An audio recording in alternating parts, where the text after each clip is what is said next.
going to get really deep with you and your audience now. I'm sorry if it shocks anyone, but I personally, when I was 16 years old, I got raped. Ronnie J Show. Just do it. Because once you start, you'll then improve. Ronnie J Show. Ask not. And why do men cheat, or why does anybody cheat on their partner? The thing that really triggered me when I was going on my walk and I was thinking about this was that we actually blame the other person. Ask not. Ronnie J Show. They haven't really done internal work that requires to build the resilience, the strength, and the self-awareness of them. What your country can do for you. We must be very careful not to compare our relationships. It's toxic. Ask what you can do for your country. Ronnie J Show. Hi, you're welcome to the Ronnie J Show, and today I've got an amazing guest with me, all the way from Nigeria. I've got Mrs. Olubanjo, but a lot of people call her Ronke, so I think for the benefit of this show, I'm going to call her Ronke for her fans who are watching. And in the Ronnie J Show, we motivate and we encourage people to try to reach their dreams. And today we're talking about Africans in diasporas in particular. So anywhere you're watching around the world, we want to try and understand what needs to happen for Africans in diasporas to be encouraged to come and invest back into their country. So hopefully I'm speaking to Ronke today. She can introduce herself, tell us about why she qualifies to comment on this topic. And then, so introduce yourself, please. Go ahead. Okay, my name is Ronke Olubanjo, like you heard, and I'm a fashion designer. I'm a fashion teacher. My brand is, I have two brands. I have one is called DGV Styles, which caters for bespoke tailoring services. And I have one called Dress for Less, which is a ready-to-wear line. And the major aim of that is to encourage Nigerians buy at a very affordable price for all. So that's like a mini brand of DGV Styles. I've been in the industry for over 20 years now. I started a college in 2010, or a fashion school, which is the leading in my state, which is Oyo State right now. Okay, that's in Nigeria. In Oyo State, Nigeria right now. Okay. We trained a lot of people, still training a lot of people. As you can see, it's a very big school. And the aim is empowering Nigerians, seeing young people who are being affected by the economy, lack of unemployment, see them doing good, launching good things. It's always my joy. And that's what I'm doing right now. And also, I'm a coordinator for what we call the scheme in Nigeria, organized by the central bank. It's called XMIS. So the scheme is meant to support small business owners, to give them funds, a no collateral loan. Okay. So luckily, we got contacted and we became a director for the CBN work. So I'm doing that presently. This is my second year doing that job right now for the federal government. Okay, that sounds very interesting. Okay, let's go back one step. There's a lot of information in there. So what motivated you to go into fashion designing in the first place? Voila. What motivated me? Let's say I've always loved fashion. Okay. When I was growing up, I think I would go to my tailor and tell the person, no, don't do this, don't do that. I want this, I want that. So the woman just looked at me one day and said, just go and learn this thing and stop. I didn't really take it up because as a young girl, I was fascinated by fashion magazines. If I see a fashion magazine, till date, even though we have all the EEE on the phone, you see me collecting magazines, collecting books because it's just my passion. I think at a point I felt, okay, this could be a line, but I never thought of it. I never thought of diverting into fashion fully. I did mass communication in school. Okay. Then later, after or during school, there was a strike, a long strike. One whole year we're off school. Wow. And I told my mom that I can't sit at home. I need to invest my time. Of course, my friends were against me saying, no, you can read, you can write, you like doing that. I said, no, let me do something that has to do with skill. I believe if I don't use it now, it's going to be useful for me later on in life. That's correct. So I went to learn. During that period, I learned, I completed my training. By the time we got back to school, I was full in the business. So I was even using the money to run my school later on. That was the 99, 2000. Okay. That sounds really good. So now you have got your own fashion college And Yes. you got your own brand. Which one did you have first? You Yeah. had your own brand first, obviously. Then you had your college afterwards. Yes. So My brand first, then the college after. okay, you had your DGV first, and then the college after. Yes, DGV actually started with a name called Dressings. Ah. Yeah. Dressings fashion. Yeah, Dressings, just dresses, dress essence merged into one. Ah, I didn't know that. So that was the first thing. So the D of DGV is Dressings. And what's the G? Global Ventures. Ah, there you go. Dressings. So we now had to put it to DGV Styles. Because you know what happened then was when I started, the name was growing. Then I heard of a Dressings in Lagos, Nigeria. But as our spellings are different, our own is sense, mine is essence. So I thought if I continued and I don't change, if I become big, you know, it's easy to just say, oh, that's our branch in that state. So I just I just changed my name to DGV. I use the acronym. And I think I saw the vision. I saw it was going to become a very big thing. Even though it was small, it was almost invisible. You were already looking ahead. Yeah, I saw the glory ahead, you know. I said, this is going to be big. Don't let me allow people push down my name or cover my name up with theirs. Let me just separate myself from the rest. And that was how it became DGV Styles. Do you kind of do you get people from, I know I've asked you this before, but do you have people from abroad who would like to go into fashion and learn fashion from you or from Nigeria? A lot of people. In fact, right now we're trying to put together, our online school is almost launched. And I know you've been on my neck for that as well. Yes, so, I'll be your first student.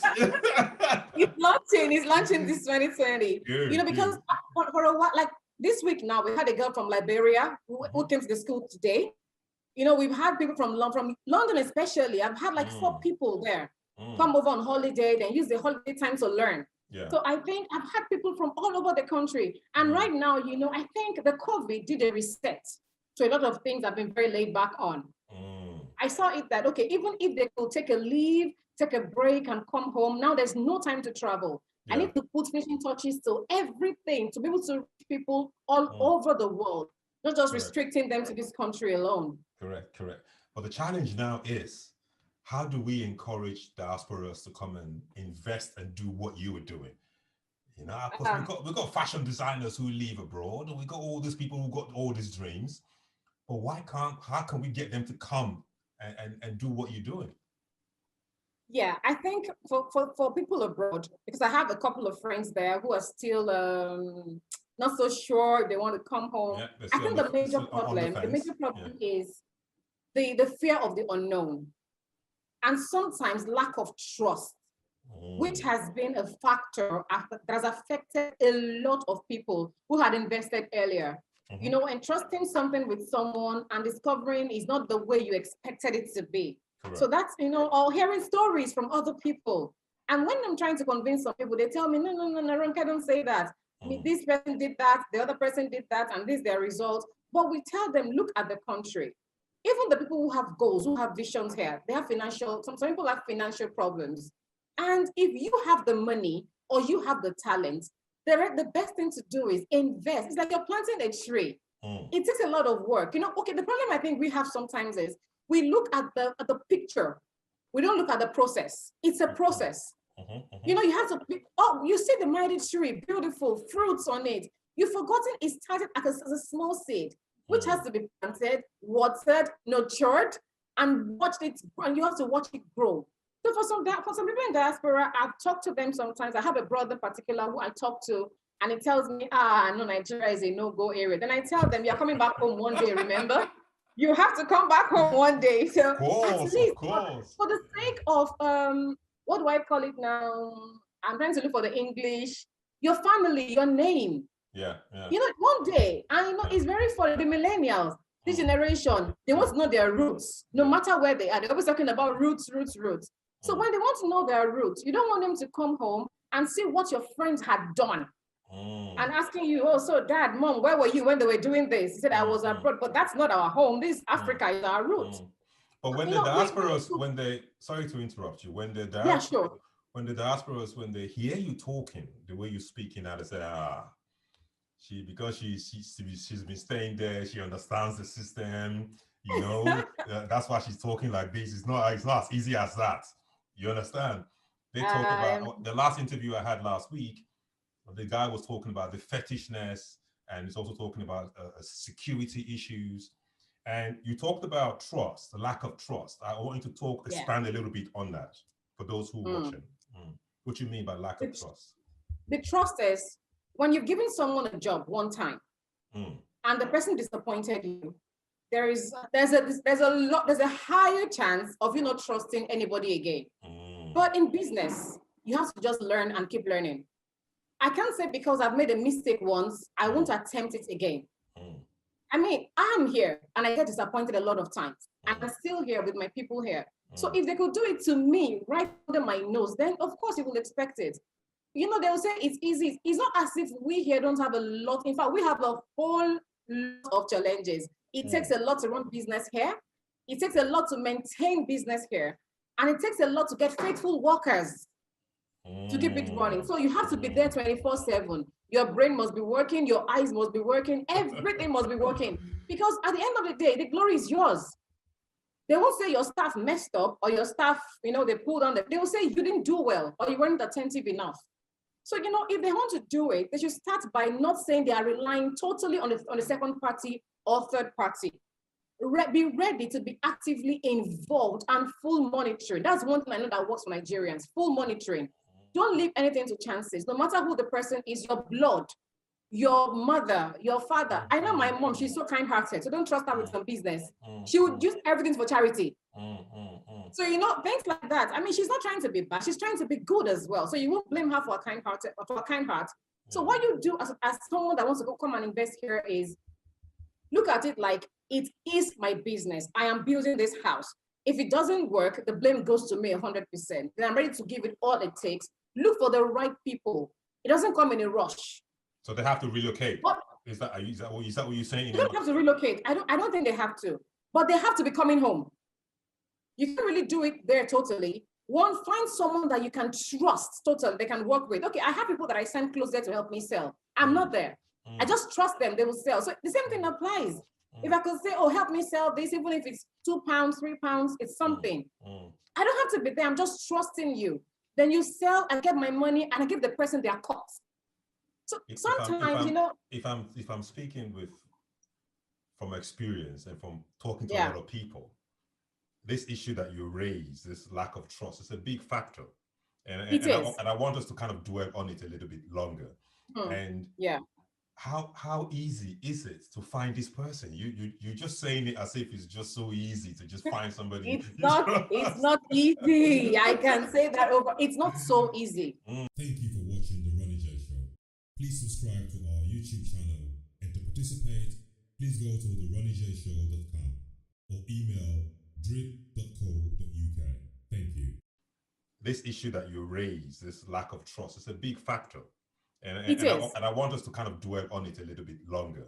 And how easy is it to find this person? You're just saying it as if it's just so easy to just find somebody. It's not easy. I can say that over. It's not so easy. You know, I think it has to be, it takes a lot of time. Yeah. Because you trust some people, they'll fail you. Then you trust some people, you trust with a little, start with a little.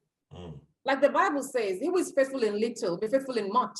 True. So don't just entrust somebody with 10 million naira or 30 million naira. Oh, I want to build a house. In fact, it happens a lot with that housing thing. There's some people they're building houses for, and I'll look at the house, I'll be like, I don't think the person knows the area very well, because if the person knew this area, the person would not accept it. So, you know, trust is a big issue, but because it's business, you learn to let go, and you learn to watch. And that's what we do in business. You can't just say, I trust you totally. Even the people that are working for me, I'll look at them like, okay, I can go to work, I can go to do other businesses, but don't sleep on it. Something go wrong. I like what you said when you said start small, because I remember from experience and also from talking to people, I keep drumming this point. If you want to do a business in Africa, start small. That's it. Once the interview I had last week on the last show, the gentleman wanted to go into farming, and he was thinking about having maybe a big farmland. I said, no, if it's 100 by 100, start with 100 by 100, and then learn with 100 by 100, and gradually you improve.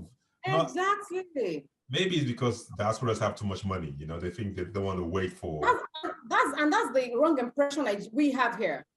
They believe, oh, they have the money, let's help them spend it. Even the way they will not spend their money, you see them spending other people's money like that, and that's the wahala, is the problem.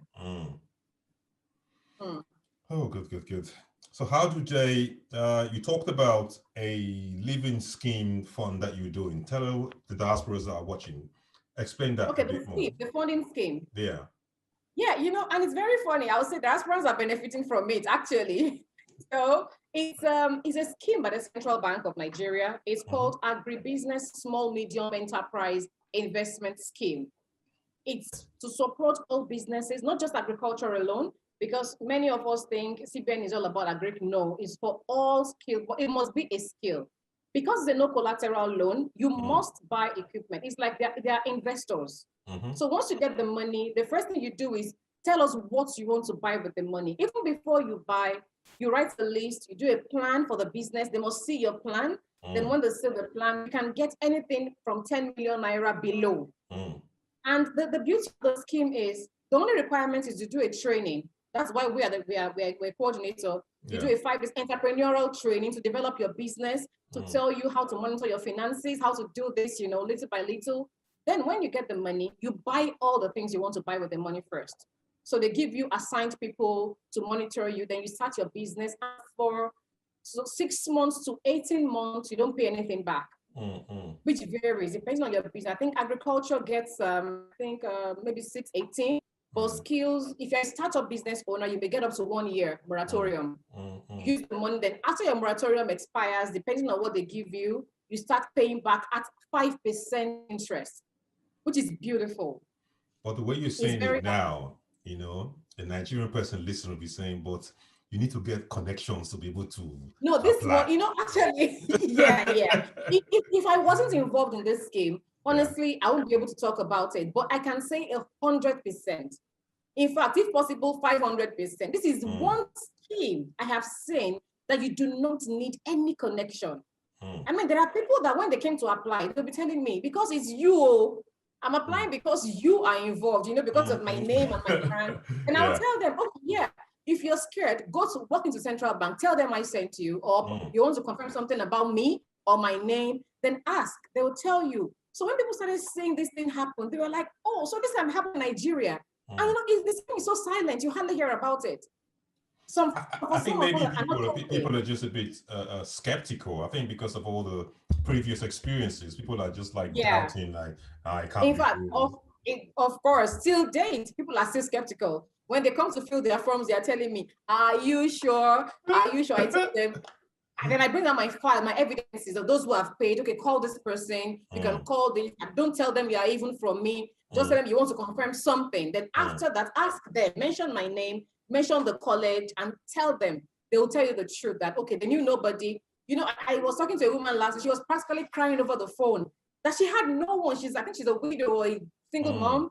She had no one, and she's opened a very big restaurant in Lagos, very big. Yeah. In fact, they had to tell me to go and do the video for the bank, for the central bank. They were so excited. So she used that money well. Now, by next year she start paying.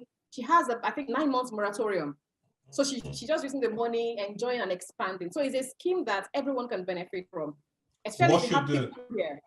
Yeah. So what can the government do to encourage diasporas? What do you think they should do? I think the first thing the government should do is security. It should be tightened.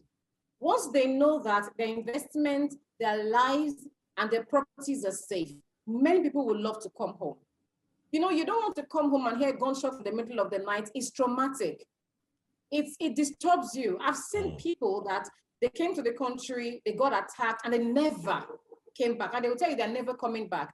So if security can be handled well, that's number one. Then electricity. Wow.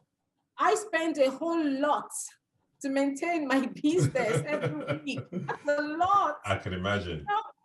So we have to keep it going. We don't want to stop doing it. We want to just say, I'm not stopping this. I'm going to do this on and on. So if they can improve on the electricity supply, there is constant light, constant power, and security. Those two factors, very good. Then by the time those two goes well, probably our exchange rate needs to be worked on, because that thing is high. It's really, really bad. I want to challenge you though. Is it, I know the government is responsible for our overall security. Well, I don't think the government can do this on their own. Thank you for watching the Ronnie J Show. Please subscribe to our YouTube channel, and to participate, please go to theronniejshow.com or email drip.co.uk. Thank you. We were talking about security before we went on break, and my challenge is, can we as diasporas that's expecting all this, we keep expecting the government to do everything.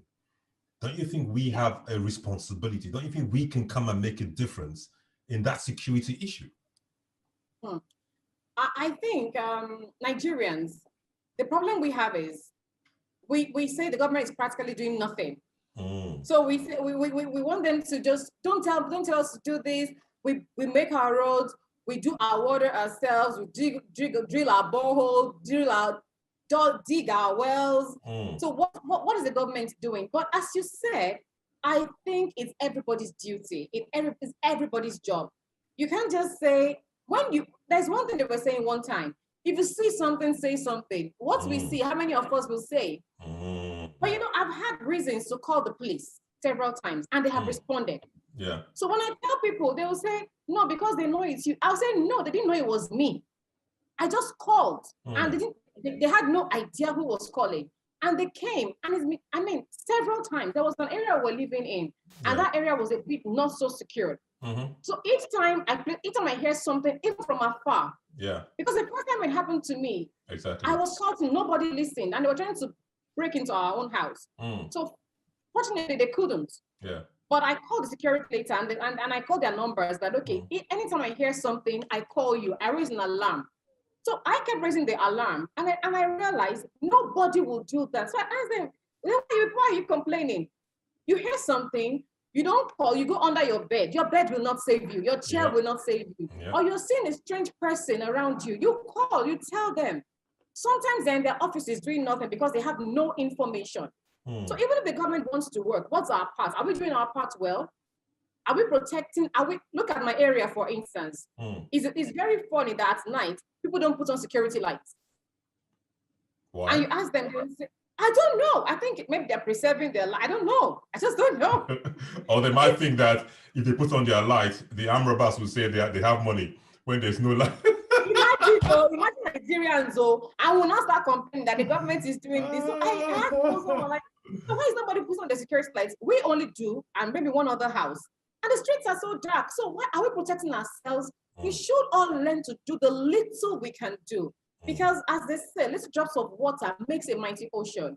If I do my part well, if I believe my house should be clean, if I don't throw dirt on the road, that's how it starts. It starts with me. It doesn't start with the government. It will catch up. It's like a vicious cycle. I strongly believe that it is not what you want the government to do for you, but what you can do for your country. I'm saying that because there are so many things that we've grown up to believe that the African government should do everything. They should clear your road. They should sweep your road. No, they should clear I think your it's garden. because people have a wrong idea that it happens abroad. No way. No. That's what they believe. So when you tell them, you keep on arguing. You keep on arguing. It happens abroad. The government does everything. And I tell them it does not. They don't do everything. I wish people like you can tell them that you don't do everything. Let them know. We are trying. Please do make it very loud. So I think whoever's watching, and thank you so much for your comments and your references. I think the feedback from this little conversation is that we all have to start trying. Seriously, we can't just keep waiting for the government to do everything. Little things. Can you imagine the number of people that you are engaging and employing in the little thing that you're doing? The amount of impact that you're making to your small community. And you're not a multimillionaire, It's not as if you have 100 million in your bank account. You're just managing small family with your husband and children, trying to make a difference. Whereby there are those who have the money and they're afraid because they think that, you know, if I come there, I can't enjoy the money the way I want to enjoy the money. I can't walk down the streets with my flashy car. I can't feel free because of security. I understand all that. However, if you're afraid about security, why don't you start a security business? Now you're talking. I like that. That's true. So anyway, for my viewers, please tell them how to get in touch with you and tell them how you can make a difference in their life. Go ahead. Okay, so you want to get in touch with me? My Instagram handles are at DGV Styles, spelled DGVSTYLES. And my WhatsApp number is +234 807 407 1884. Email is dgvstyles@gmail.com. And what's your website? What's your website? www.ibcfc.com.ng. That's our school website. Fantastic. I'll put the link below, so whoever needs to get in touch with you to see your brands, and I'm sure if you people want to get in touch with you regarding, I think they'll be more interested with the funds and the loan that you talked about. Yeah, I think they should. For them and for their people at home who haven't heard, they should just direct them to me. I'll definitely put them through, and I can assure them everything is safe. That one. And just a question, this is only in your state or this is across the whole country? Across the country. I have candidates all over Nigeria, all over, all the states, the states. Because some people do not know how to go about, so they feel safe with someone they can relate to. Yeah. That's why it's international accreditation. I think maybe you should ask if there's a representative of the CBN bank that we can talk to. I would love to have a little interview with that person, so they can begin to talk more, and reach out to more people. And I'll let him know. So whatever he says, I'll give you feedback. Amazing. It's great talking to you, and have a fantastic week, okay? Same here. Always amazing talking to Ronnie J. God bless you, sister. Oh, wait, come over. Take care of yourself. Bye. Bye. Thank you. Bye. Bye. Go turn off the gen now, so save your petrol, okay? I sure will. Thank you. Bye. Bye. Thank you. Ronnie J Show. Ask not. I'm going to get really deep with you and your audience now. I'm sorry if it shocks anyone, but I personally, when I was 16 years old, I got raped. Ronnie J Show. Just do it. Because once you start, you'll then improve. Ronnie J Show. Ask not. And why do men cheat, or why does anybody cheat on their partner? The thing that really triggered me when I was going on my walk and I was thinking about this was that we actually blame the other person. Ask not. Ronnie J Show. They haven't really done internal work that requires to build the resilience, the strength, and the self-awareness of them. What your country can do for you. We must be very careful not to compare our relationships. It's toxic. Ask what you can do for your country.